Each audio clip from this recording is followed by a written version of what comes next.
Welcome to the unique and award-winning Dynomec locking wheel nut remover. During the next 2 minutes, you'll see just how quick, easy and cost-effective it could be to remove any locking wheel nut without damage to alloy wheels.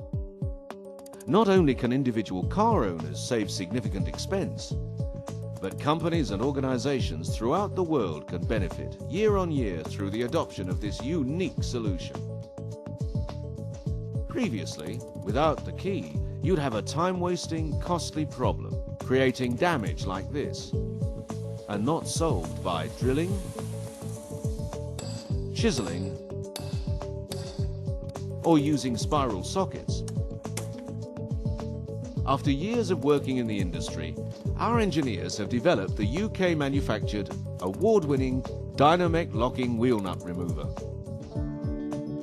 With clear instructions, this system easily removes any locking wheel nut without needless wheel damage in minutes.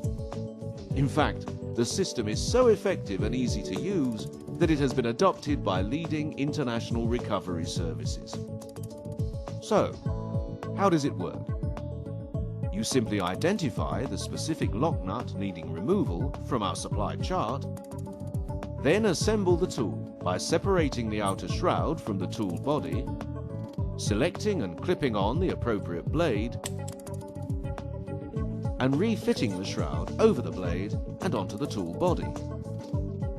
Finally, place the tool firmly against the lock nut face and build up hammer impacts until it is firmly embedded into the lock nut. Then, using the Dynomec impact driver or an air wrench or breaker bar, simply remove the locking wheel nut. The Dynomec system will work with any type of wheel nut, with no fuss and absolutely no alloy wheel damage.